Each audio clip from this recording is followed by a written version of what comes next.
All right, welcome back to this wonderful channel where we'll bring you back-to-back update and information as it dey hot. It don't shele as Biafra Black Marine Navy don't send their shelling to Bakasi Peninsula as they don't send 7 soldiers to judgment. Those boys, the vessel. But before I continue to bring you that information, if this is your first time of joining us on this wonderful channel, kindly go ahead and subscribe, like, comment, share, and also remember to on your notification button so that whenever we are posting news, you will be the first to get it. No time to waste time. Let's go down to that information as I go to carry you along. The Biafra Black Marine Navy, they don't send their bombino to Bakasi Peninsula. They don't buy 7 soldiers straight away. Those boys, they vessel. Of course, you know, Bakasi Peninsula is one of the places that we are giving to, should I say giving, or the government, I think during the time of the government of Olusegun Obasanjo, that place was taken over by the Cameroonians. But the people who live within that place are saying that they are not Cameroonians. And they believe not even that they are not Cameroonians, they say that they are pure Igbos. That's why they call themselves the Biafrans. Everything, you can't take away that Biafran nature from them. They say that they are Biafrans and they don't care what everybody is saying. They don't even want to know what Nigeria government or Cameroonian government is saying, but their own is that they have decided that they are going to fight for themselves. And for a long time, they have been on this fight to, you know, eradicate themselves from the slavery that they believe that they are into in that Bakasi Peninsula. That is what is currently going on in that place now. And I don't know why government does not, should I say African government in particular, they don't pay attention to the people's plea. What they do is that one, if they are going to make gain from it, if they are going to get money from it, if something is going to come out from it, that is what they will do. And once that deal is not where gain is coming out from, forget it. They will never engage into that particular deal. Whatever you see African politicians doing, or especially Nigerian politicians, just make sure they will be sure that they are going to get gain from that particular thing. If not, why would the government, after these people were crying, telling you that they themselves don't belong to Cameroon, they know where they are coming from, they know who they are, and the government, the then government, at the end of everything, gave them up to Bakasi Peninsula. And from some people we had, it was kind of, there were some underground business that transpired, you know, before those things happened, which, you know, people on the surface does not even understand. People will be say the day for surface no understand them, but something transpired. And that is politicians in Africa for you. They can never do good work. They will come out and tell you, vote for us, we'll do this, we'll do that. Go to Anambra State and look at what is happening with Soludo and Anambra State. You will see that as it is now, Anambra State is in shambles. Yes, the roads are not good. That Onitsha Expressway, Onitsha Oka to Oka, go to Ogidi, 7 miles. Go to what is it called? From that old road, 7 miles, that road is not good. Then take the other old road that is going from Ugunwasike, going as if you are going to Enugu and the rest. The road is not good. Then go to Umoji Road. That place is the mess of its own. And the place, that particular Umoji Road, around White House, there's a place they call White House in Umoji. That place has become something else in Anambra State, and it has become a den for criminals because the road is bad.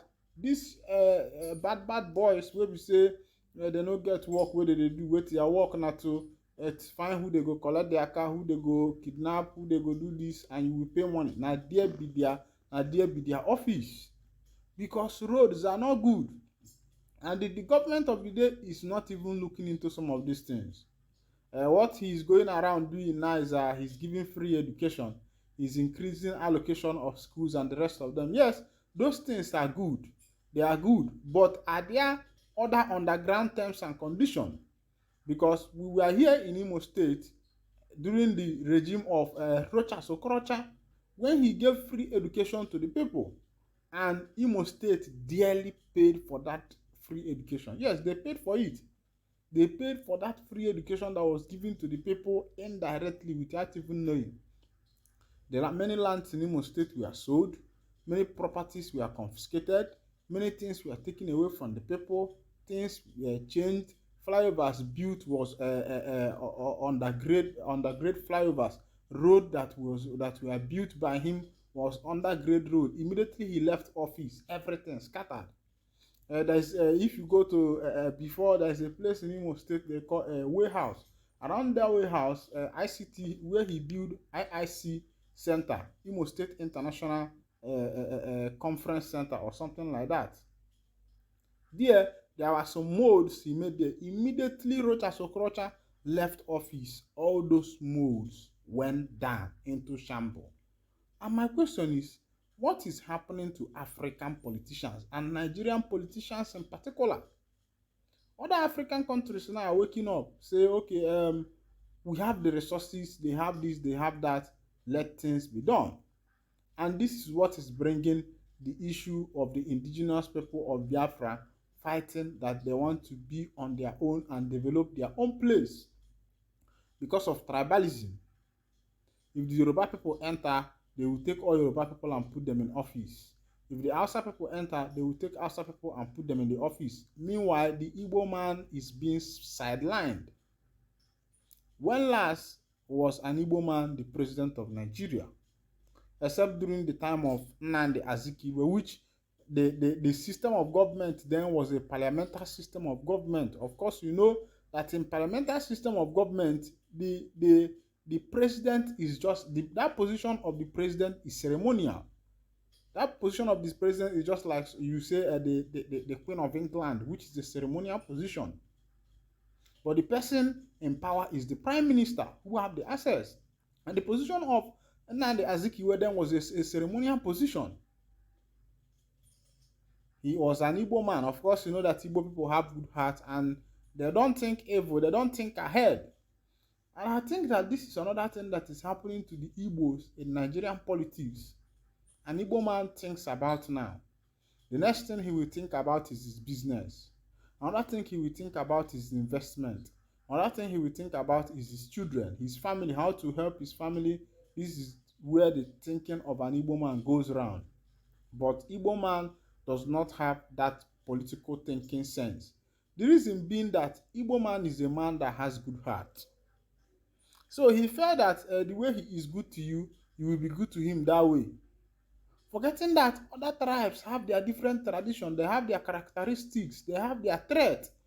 Because this life is all about threat. There is a threat that goes in people's blood, and there is no way you can change those threats because these things are in people's blood. The Hausa people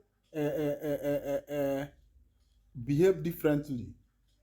The Yoruba people themselves behave differently. If you watch the system of politics of Nigeria, you find out that what is going on is that the Yoruba people and Hausa people are working hand in hand. Then the Niger Deltas are their servants. They see that the Niger Deltas are loyal. What they do is that the Yoruba man rule, the Hausa man rule, they give to the Niger Deltas small, they rule. They come back to the Yoruba, they come back to Hausa again. That is how power has been rotating in Nigeria. Check it, since 1999. Think about it, since 1999, Obasanjo, you see Obasanjo, you see Yaradua, you see Goodluck Jonathan, you see what is his name, you see Buhari, you now see Tinubu. Who else is coming again? Of course, if you don't need what is it called? You don't need a soothsayer to tell you that the next person that is going to take over office is Atiku Abubakar. If what is his name, Tinubu finishes in office, the next person that is coming there is Atiku Abubakar. Whatever that Peter Obi is doing there is playing, because the judiciary that he is going to is the Yoruba people at the head. The Hausa people at the head there. Now, who is going to grant him that judgment in a country where people are very tribalistic and ethnistic in nature? This is what Igbo have not understood. And this is why people like Mazi Nnamdi Kanu and Simon Ekpa are pushing, saying, let the Igbos have a nation of their own. That if they have a nation of their own, they will be able to do something. But the politicians who are benefiting from the corruption that is going on in the country, who are benefiting from the Igbo politicians are like people who have your father have an estate, and another person will come and give you one room in that estate and say, furnish it for you, say enjoy, and you are enjoying that one room you think you are enjoying. Meanwhile, I'll be winding down the curtain here, and if this is your first time of joining us on this wonderful channel, kindly go ahead and subscribe, like, comment, share, and also remember to on your notification button so that whenever our news enter, you'll be the first to collect it. Thank you for listening. God bless you.